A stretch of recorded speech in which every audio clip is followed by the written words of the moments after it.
And I realized, like, this is what happens during a mass shooting. And not only that this is what happens, like, this is how I'm going to die. Hello everyone, this is the first edition of 5C7, and if you can figure out what it is and why we named it 5C7, send me a note and I'll be sure to ask my boss to get with your boss to give you a day off if you can figure it out. And it's only going to be for the first response that is correct. Today we have a guest, and I just wanted to have an opportunity to get to know somebody. Her name is Master Sgt. Deondra Parks.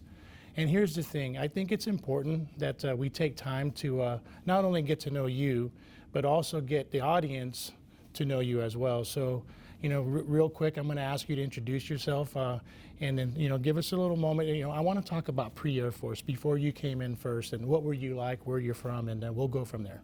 Okay, cool. Well, I am Master Sgt. Deondra Parks. I am one of your 4 first sergeants in 757th AMXS over at Eagle AMU. I've been here since July, and you know what, when you said let's talk about pre-Air Force, you took me back to high school and why I wanted to join. I grew up in some of the not so good parts of town, and so my parents always made sure we had quality education, but I've always had a job since I was 13 years old. And our community was policed quite a lot, and I actually was in high school during the 2000 riots in Cincinnati, Ohio. And so again, I've been working since the age of 13, and so can you imagine me running home from the bus stop trying to get home before a curfew, And so I bring that all up to say I wanted to serve and protect my community. And what was a dream to serve and protect my community when I graduated high school, unfortunately there was a wait list for the Cincinnati Police Department. And so I felt that I didn't want to become a statistic, whatever that may have been, right? And so I tried college, and it got so bad to where my mom was dropping me off to class, and I was literally just walking out the other side of the University of Cincinnati. It just wasn't for me. And so my mom sat me down and she said, hey, if you drop out of college, you don't have health insurance.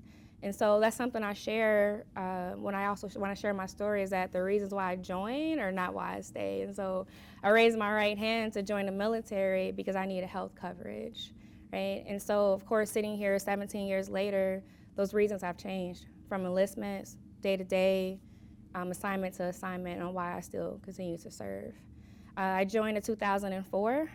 My first base was in Daegu, South Korea. Daegu. If you've been there, you know how to pronounce it. And so, they're like, it's Daegu, and I'm like, okay, I'm trying. Daegu was what my order said. And so I remember arriving to Korea, landing on the strip, getting in a bus, and literally making 2 lefts, and I was at my air base. And so I got a lot of experience culturally. I met a lot of good lifelong friends that I still keep in touch with today. From there, I went to Aviano, Italy, deployed to Balad, Iraq, where I decided I wanted to retrain to become an Air Force medic whenever given that opportunity. And then I returned to Korea at Osan 2 times within 3 years, and kicked out that mission there, having fun.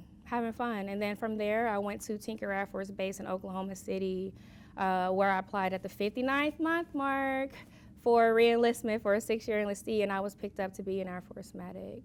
It's been a very interesting career. I said that now that I know, but I did not know what I wanted to be when I grew up.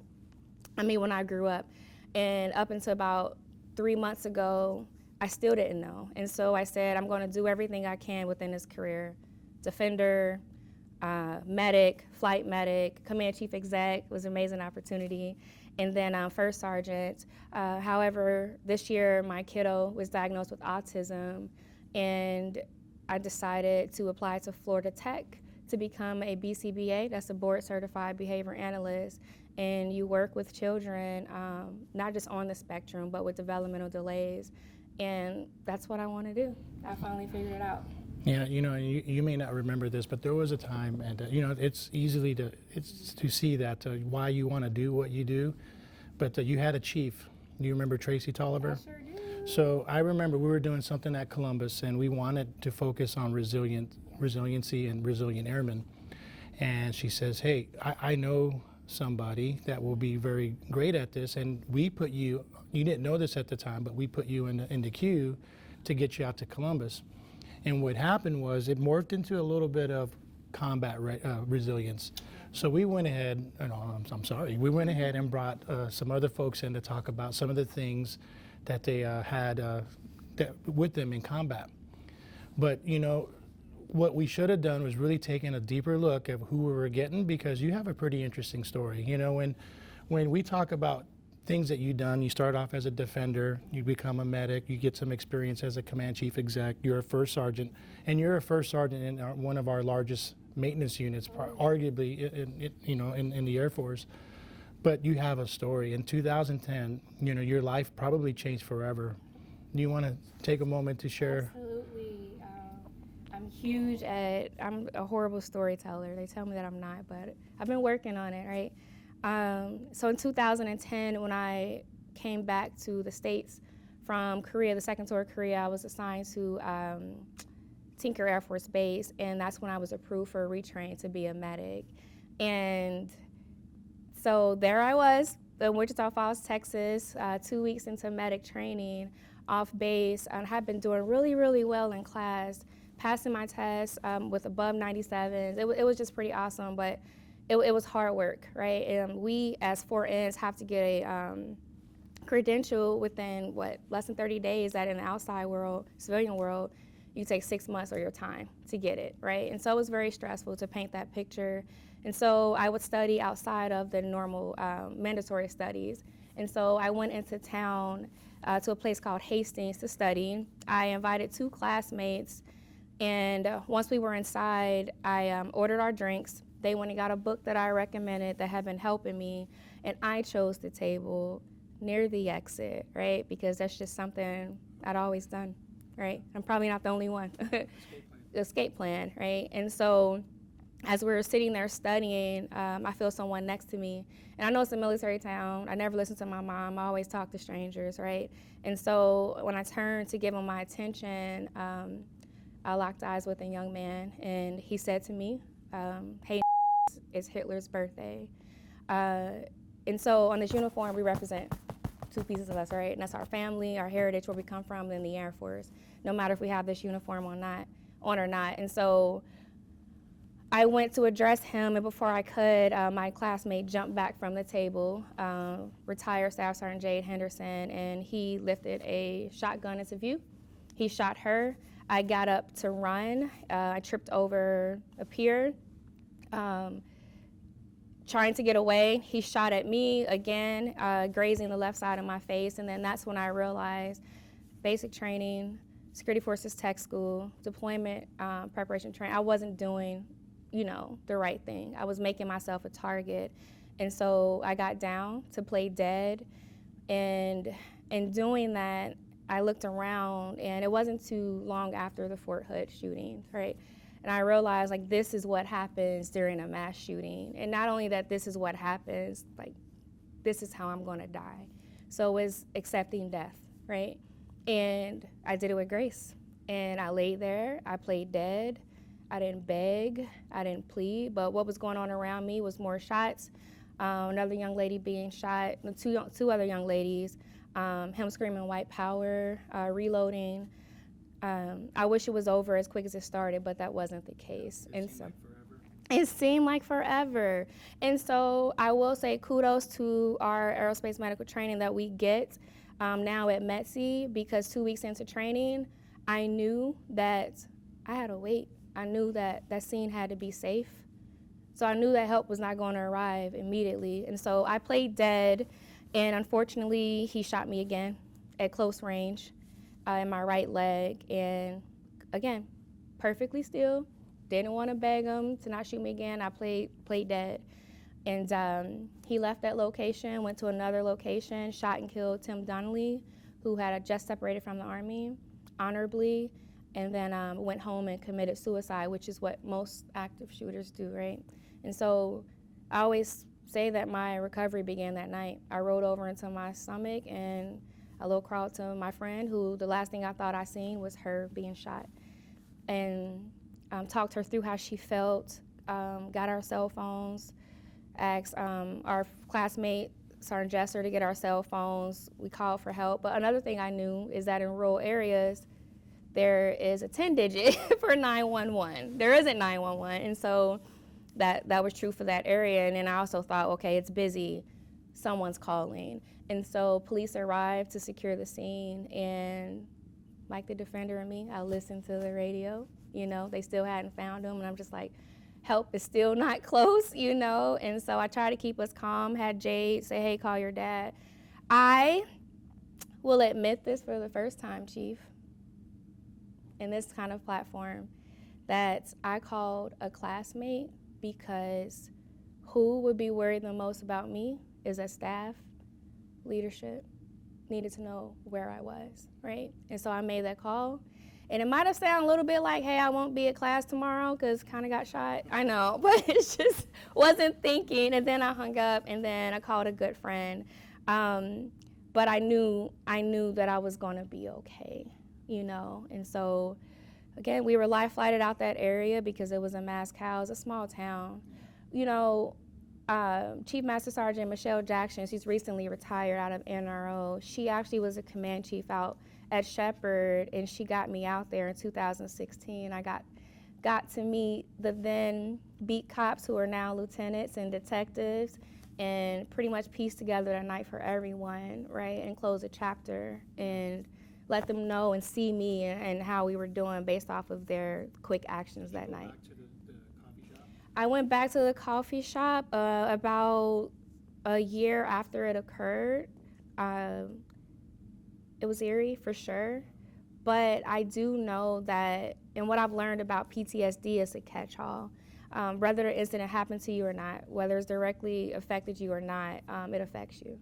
So there are a lot of people who were affected and their lives were changed that night. Thank you for sharing, you know, and I know it's tough, and, you know, we talked about it a few times where, you know, it's one thing, you know, even as a Chief Master Sergeant, there's a natural assumption to say, well, the chief knows, he's been there, done it, you know, and sometimes it's true, but there's a lot of times where I have no idea. You know, you're the one that has all the credibility in the world when you use it, because it's obviously molded, it's played a role in how you lead airmen and how you take care of airmen. Absolutely. How you recognize signs from everything ranging from the incident to PTSD, what to look for, what not to look for, that clearly puts you in a position, a lot more than me, to ID some of those signs. So I want to just thank you for that, because when I think of you, I always crack a smile, and you're one of the few people that can do that. There are a few people, and I let them know. You know, I don't know what it is about you, but every time you're around, I smile. And you know, the word on the street is I don't smile much. So I want to thank you for that, and thank you for sharing. But you know, like we just said, you know, it's molded you, it's helped you develop a style. So what are some of the takeaways that you use when you take care of your airmen, how you lead your airmen, whether it's motivating them and sometimes even motivating yourself? Oh, that's a great question. I just want to make it clear as well. Oh my goodness. Chiefs, leaders such as yourself have definitely continued to challenge me and not accommodate me throughout these years. That happened as a staff sergeant 6 years in, and I've been nothing but challenged ever since, and I wouldn't want it any other way, right? So I say that to say that no one's ever given birth to an airman. I have not ever met an airman that was birth. It was human, right? And so therefore, I treat each and every one of my capital A airmen, civilians, officer, enlisted, as humans, right? And it's also as first sergeants, as command chiefs, we are a part of every great day. You experienced one of mine the other day. We're part of the good news, the great days, all that jazz. That's good. But we have to be here for the bad days, and on the bad days, we want our people to come to us, to help them work through that, right? And so I forge those relationships sooner than later, you know? And so I'm huge on every lesson, every philosophy that I have is something I learned from myself, right? Because I expected leaders earlier out in my recovery to just know how I'm feeling. No. So now it's I'm gonna over-communicate. Tell me what you need from me. You know, tell me what you need from your leadership. Tell us about your family, your dynamic, all the jazz. How can I help you, right? And never take a no from someone that's not in a position to tell you yes. Yeah, because no one ever goes to the shirt and says, you know what, shirt, you're doing great today. It's always, shirt, I need some help. You got a minute? Can you help me? So, but what are some of the things you do to stay in the game, to stay, connected? So right now, right, post-COVID, actually not post-COVID, we're still in the thick of this thing, right? And so I believe that we are connected now more than we've ever been, but on the other side of that, we're alone more than we've ever been, right? And so for that, I reach out, I communicate with my family. I love yoga, I'm a yogi, so right, I try to connect to my peers and my subordinates as much as I can through things that I love to do. I promote self-care. In the middle of the day, if I'm just feeling off or I just had a very intense morning, I'll tell my OT, hey, let's flow me, like let's do some sun salutations and get some yoga in, and she's always down for that. I take mentorship that's owed to me. I go get it wherever I can, and you know that. I'll drop in your office in a minute to get it. But those are some things I do. My kiddo, she comes first. She's my priority, right? And it's an amazing love. I'm a sole parent, single parent by choice, and so I went through IVF to conceive her. She's 2.5 years old. She's my crumb snatcher. I'm still getting to know her, right? Yes, but those are some things I do and some things that I love. I love Vegas. And I love being here. I love to hike as well, and so take advantage of the opportunities that are free. Yeah. And there are plenty in Vegas. So that's what keeps me grounded, but also being transparent when I'm not having a good day or when I need a moment. And so my Eagles, my team, they know when to ask me, hey, how are you doing? Hey, can I take your phone? Do you need a break this weekend? And that's the dynamic that we have down in Eagle. Yeah, transparency is important, and so is being vulnerable. And you shared a story where, it's hard to share. A lot of us don't like to share those type things. I'm a very private person. It's hard for me to get some things out. So thank you for that. We're approaching Thanksgiving.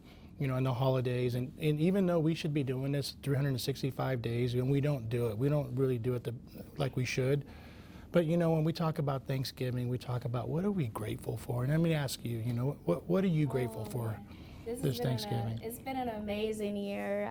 I'm one person that will take a win out of every loss that I ever received. I'm like eager. Okay, that's the loss. Okay, let me take the win out of it. And so I'm thankful for my mentors. I'm thankful for my friend tours. I'm thankful for my family, both near and far. And Thanksgiving is a time where I'm able to connect with my family and keep in touch with my family because I can't be there, right? And to pretty much capitalize on the friendships that I have here. So right now I got about 10 invites and I have my day planned out for meals on Thanksgiving. So I'm gonna definitely take advantage of that. But so I'm just thankful for the relationships, right? Yeah. What about you? What am I grateful for? Yes. This is one of those times where I do like to reflect, and honestly, I'm grateful for my spouse, my wife. We've been married a long time, and we just talked the other day about some important things that are going on in our life, and she mentioned to me, hey, you need to decide, and I responded back and said, this is a team game, and and that changed the dynamics of our conversation. But it's things like that that I'm grateful for, because I think she has more fun at this than I do. Yes. I don't have a good exterior, and when I talk to her, she has more excitement than I do, and she doesn't even have to do the things that I do. But in the reality, she does, because it's a team game. So when we talk about, hey Chief, what are you grateful for? I'm grateful for my wife, number one, and number two, I'm grateful to be surrounded by airmen like you, a first sergeant who has a true desire to take care of our airmen. So for that, I do want to say thank you. But as we wind down, I do want to say thank you for allowing us to have an opportunity to get to know you and for sharing your story to our audience. And for you and our audience, thanks for listening. Sure, I want to give you one of these right quick. And thanks for listening. I hope that you had an opportunity to learn something about our First Sergeant Deondra Parks. It's a blessing to have her here. And when you talk about resilience and being able to bounce back, I think someone like her is just a living evidence of what it's like to be resilient and have that resolve in your quest to make sure that we take care of our airmen. 5C7 out.